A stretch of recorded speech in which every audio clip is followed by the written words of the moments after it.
Chapter 6. Casting the Burden, Impressing the Subconscious. When man knows his own powers and the workings of his mind, his great desire is to find an easy and quick way to impress the subconscious with good, for simply an intellectual knowledge of the truth will not bring results.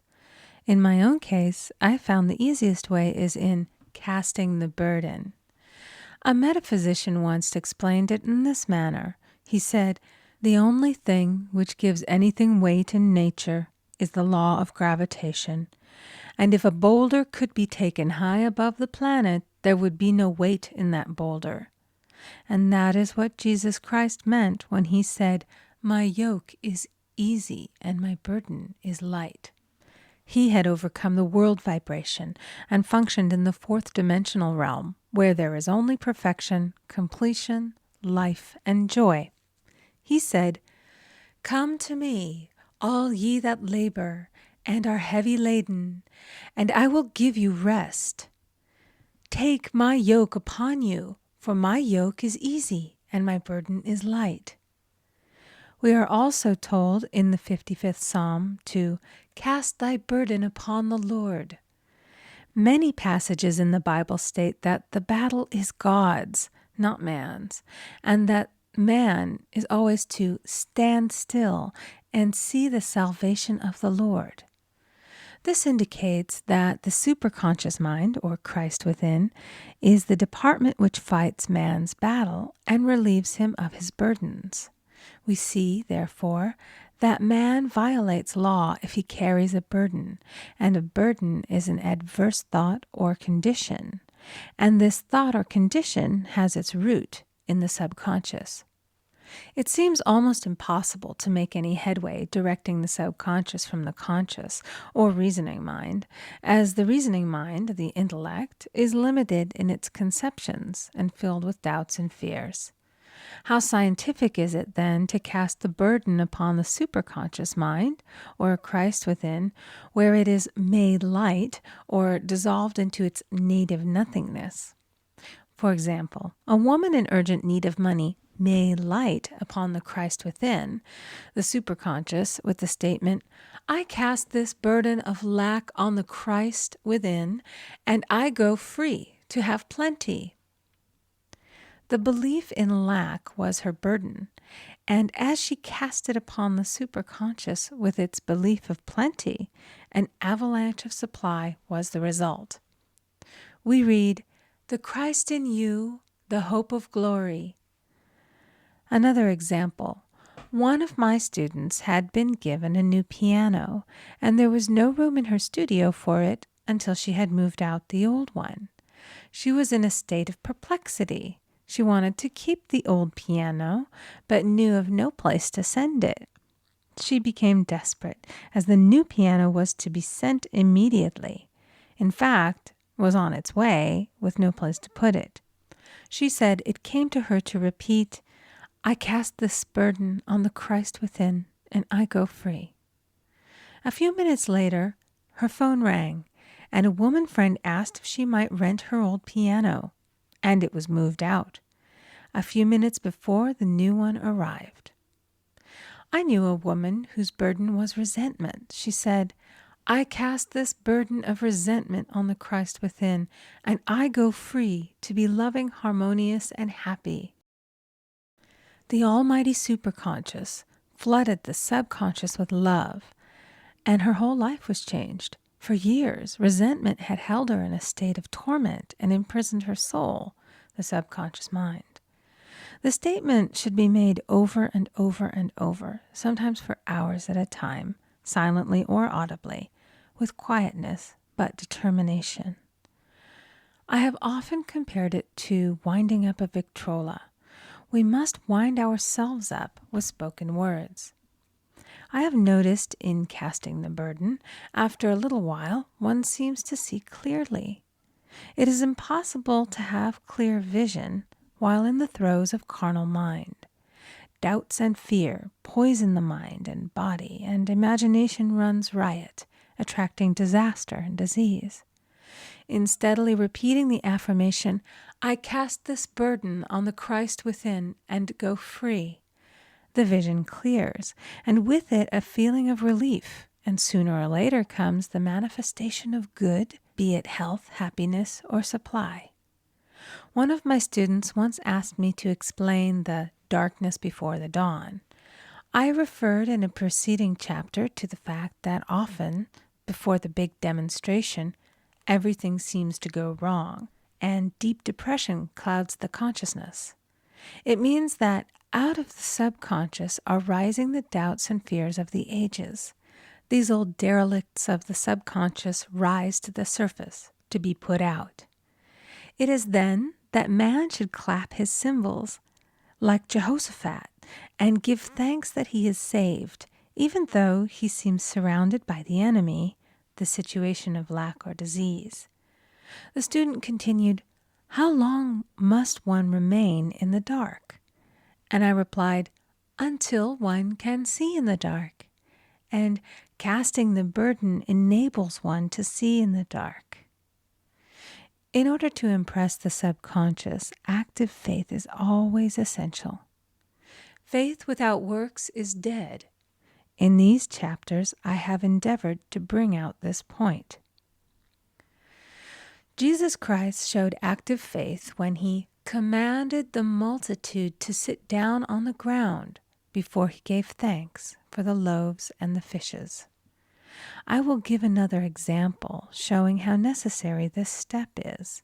In fact, active faith is the bridge over which man passes to his promised land. Through misunderstanding, a woman had been separated from her husband, whom she loved deeply. He refused all offers of reconciliation and would not communicate with her in any way. Coming into the knowledge of spiritual law, she denied the appearance of separation. She made this statement: "There is no separation in divine mind. Therefore, I cannot be separated from the love and companionship which are mine by divine right."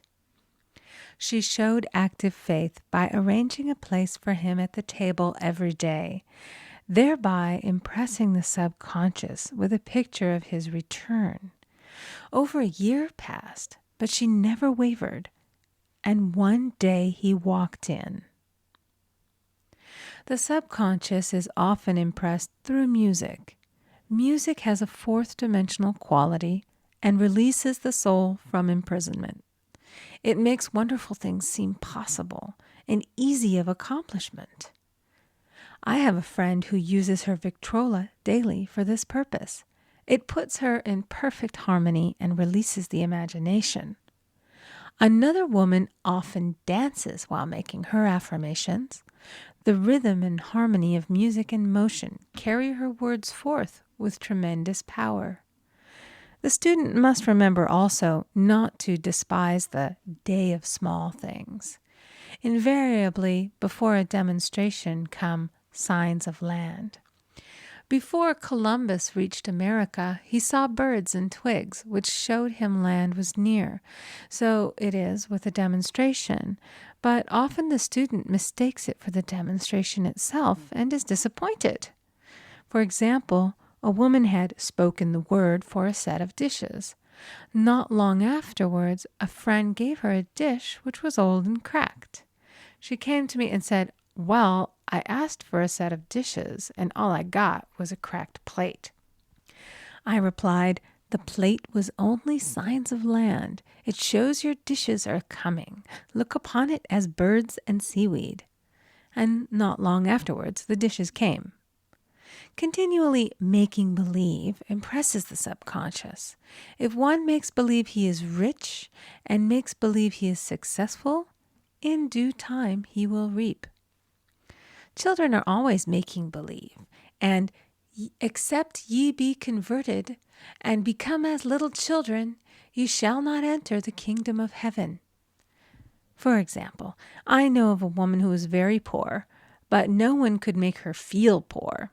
She earned a small amount of money from rich friends who constantly reminded her of her poverty and to be careful and saving. Regardless of their admonitions, she would spend all her earnings on a hat, or make someone a gift, and be in a rapturous state of mind. Her thoughts were always centered on beautiful clothes and rings and things, but without envying others.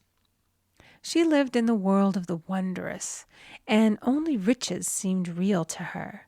Before long, she married a rich man, and the rings and things became visible. I do not know whether the man was the divine selection, but opulence had to manifest in her life, as she had imaged only opulence. There is no peace or happiness for man until he has erased all fear from the subconscious. Fear is misdirected energy and must be redirected or transmuted into faith. Jesus Christ said, "Why are ye fearful, O ye of little faith? All things are possible to him that believeth." I am asked so often by my students, "How can I get rid of fear?" I replied, by walking up to the thing you are afraid of. The lion takes its fierceness from your fear. Walk up to the lion, and he will disappear. Run away, and he runs after you. I have shown in previous chapters how the lion of lack disappeared when the individual spent money fearlessly, showing faith that God was his supply and therefore unfailing. Many of my students have come out of the bondage of poverty and are now bountifully supplied through losing all fear of letting money go out. The subconscious is impressed with the truth that God is the giver and the gift. Therefore, as one is one with the giver, he is one with the gift. A splendid statement is, "I now thank God the giver for God the gift."